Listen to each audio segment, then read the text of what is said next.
स्वागत है आप सबका आपके चैनल एडवेंचर एकेडमी पर। आज है 31 जुलाई, तो देखते हैं 31 जुलाई से कौन कौन से इंपॉर्टेंट क्वेश्चंस बनते हैं। पहला प्रश्न हमारे सामने है कि पेटीएम मनी के नए सीईओ कौन बने हैं। तो पेटीएम मनी के नए सीईओ बने हैं वरुण श्रीधर। तो वरुण श्रीधर तो वर्तमान के हो गए, इन्होंने किसका स्थान लिया अगर मैं बात करूँ तो वरुण श्रीधर ने प्रवीण जाधव का भी वर्तमान में स्थान लिया है। तो प्रवीण जाधव जो हैं इनकी जगह पर किसको नियुक्त किया गया है, तो प्रवीण जाधव के स्थान लिया है वरुण श्रीधर ने। याद रखिएगा कि वरुण श्रीधर नए सीईओ बन गए हैं। अगर मैं बात करूं पेटीएम के अध्यक्ष की, तो पेटीएम के अध्यक्ष आप सब मुझे याद रखिएगा कि वर्तमान में अमित नैयर जी वर्तमान में पेटीएम के अध्यक्ष हैं। और कभी भी अगर आपसे कभी संस्थापक पूछता है कि इस समय संस्थापक कौन हैं, तो विजय शेखर शर्मा पेटीएम के संस्थापक रहे। पेटीएम की स्थापना, पेटीएम को सब जानते हैं, ऐसा कोई व्यक्ति नहीं है जो पेटीएम के बारे में नहीं जानता है पढ़ने वाले विद्यार्थियों में।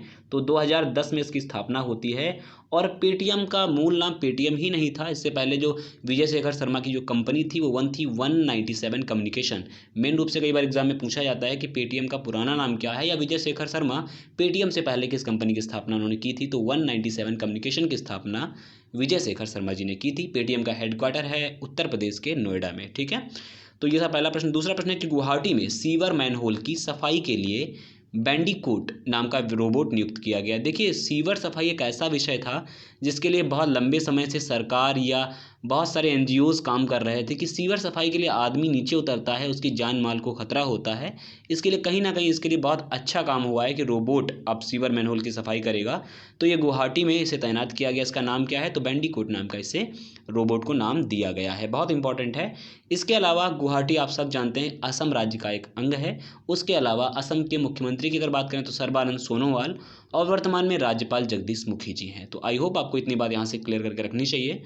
अगले प्रश्न की ओर चलते हैं। तो 30 जुलाई को मानव तस्करी के खिलाफ विश्व दिवस मनाया गया है, यानी कि ह्यूमन ट्रैफिकिंग के डे अगेंस्ट मनाया गया है, world day against trafficking in personals. ठीक है, पर्सन्स। तो ये 30 जुलाई को चुना गया। इसके अलावा आपको कुछ इंपॉर्टेंट फैक्ट यहाँ पर याद रखना पड़ेगा कि जो अंतर्राष्ट्रीय श्रम संगठन है, इंटरनेशनल जो आपका श्रम संगठन है, उसके अनुसार वो मानता है कि दुनिया में अभी भी 23 मिलियन ऐसे लोग हैं जो कि बंधुआ मजदूरी करते हैं, यानी कि संख्या बहुत अधिक है। 23 मिलियन लोग ऐसे हैं जो बंधुआ मजदूरी के तहत काम करते हैं। तो याद रखिएगा, इसके तहत एक हैशटैग का एक तरीका है, हैशटैग इंड ह्यूमन ट्रैफिकिंग। एक तरीके से बहुत छाया रहा 30 तारीख के दिन ट्विटर पर। तो आप याद रखिएगा, मानव तस्करी के खिलाफ जो दिन मनाया जाता है वो 30 जुलाई को मनाया जाता है। अच्छा, अभी मैंने एक नाम लिया विश्व श्रम संगठन, मैंने अभी बोला। तो आप बताइएगा कि अंतर्राष्ट्रीय श्रमिक दिवस कब मनाया जाता है। ये आपके लिए मैं पहला प्रश्न यहाँ से छोड़ रहा हूँ कि इंटरनेशनल लेबर डे कब मनाया जाता है। अगले प्रश्न की ओर चलता हूँ कि एशियन बैंक ने भारत को कोरोना से लड़ने के लिए 3 मिलियन अमेरिकी डॉलर सौंपे हैं। तो ये संख्या बल अच्छी खासी है कि 3 मिलियन अमेरिकी डॉलर किसने सौंपे हैं, एडीबी ने। किसके लिए, तो भारत को कोरोना से लड़ने के लिए। तो बात करूंगा मैं पहले एडीबी की, यानी कि एशियन डेवलपमेंट बैंक की। तो एडीबी के बारे में आप सब याद रखिएगा कि एडीबी की स्थापना होती है 1966 में, 1966 में इसकी स्थापना होती है। अगर मैं हेडक्वार्टर की बात करूं तो फिलीपींस की जो कैपिटल है मनीला इसकी वर्तमान में क्या है, कैपिटल है। सबसे इंपॉर्टेंट जो आज के रिसेंट के दौर में भी करंट अफेयर का क्वेश्चन रहा कि अशोक लवासा जो भारत के चुनाव आयुक्त रह चुके हैं, अशोक लवासा जी को क्या बनाया गया है, यहाँ का उपाध्यक्ष नियुक्त किया गया। Most important thing is that.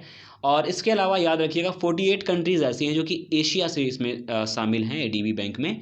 तो ये बहुत इंपॉर्टेंट है। ठीक है, चलिए अगले प्रश्न की ओर मैं चलता हूँ। अगला प्रश्न हमारा क्या कहता है। अगला प्रश्न है कि हाल ही में मानव संसाधन विकास मंत्री यानी कि एमएचआरडी मिनिस्ट्री ने क्या कर दिया, अपना नाम बदल दिया है, शिक्षा मंत्रालय कर दिया है। बहुत कम लोगों को पता होता है कि शिक्षा मंत्रालय जो था वो मानव संसाधन विकास मंत्रालय के तहत काम करता है। ठीक है, खैर जिसको पता है तो बहुत अच्छी बात है।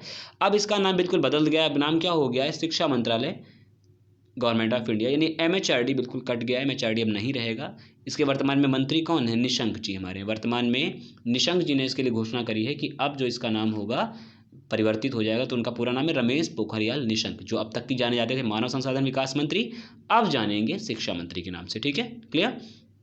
अगले प्रश्न को चलते हैं। संयुक्त राष्ट्र महासचिव एंटोनियो गुटेरस ने अपने नए सलाहकार समूह में अर्चना सोरेंग को शामिल कर लिया है। तो अर्चना सोरेंग के बारे में अगर मैं बात करूं तो अर्चना सोरेंग कौन है, अर्चना सोरेंग उड़ीसा से इनका संबंध है। और सबसे इंपॉर्टेंट बात यह है कि ये जलवायु कार्यकर्ता हैं, जलवायु के हितों के ऊपर काम करने वाली एक लेडी हैं। इनका संबंध आप सब याद रखिएगा, इनका संबंध है उड़ीसा से। ठीक है, उड़ीसा के आप सब जानते हैं। नवीन पटनायक जी वर्तमान में सीएम हैं, बीजू जनता दल से निर्वाचित, और इसके अलावा वर्तमान में राज्यपाल हैं गणेशी लाल। उड़ीसा के बारे में जब भी नाम आता है मैं बार बार कहता हूँ, भारत में सर्वाधिक योजनाएं लागू करने वाला राज्य एकमात्र है तो वो है उड़ीसा। ठीक है, उड़ीसा से इतनी बात आप तैयार करके रखिएगा। अगले प्रश्न की ओर चलता हूँ मैं। अगला प्रश्न है कि प्रसिद्ध बॉलीवुड अभिनेत्री कुमकुम जी का निधन हो गया है। इनका असली नाम था जीवन निशा।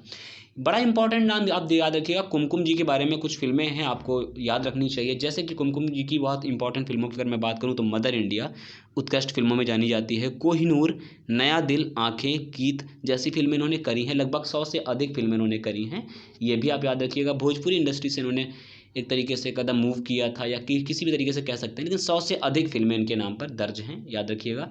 और बहुत फेमस गाना मेरे महबूब कयामत होगी, ये बहुत गाना फेमस रहा प्राचीन दौर में या 90s के दौर में, या इससे पहले या वर्तमान में भी ये गाना बहुत फेमस रहा है। तो उसमें इन्होंने अभिनय किया था, तो मे भी पूछा जा सकता है आपसे इनके फिल्मों के नाम। तो आप बताइएगा कि मदर इंडिया, कोहिनूर, नया दिल, आंखें, गीत इत्यादि इन्हीं की फिल्में हैं, इन्हीं से संबंधित हैं। तो आई होप आपको वीडियो सेशन पसंद आया होगा। वीडियो अगर अच्छा लगे तो लाइक जरूर करें, शेयर करें, कमेंट करें और चैनल को सब्सक्राइब करना ना भूलें। बने रहें हमारे साथ। नमस्कार।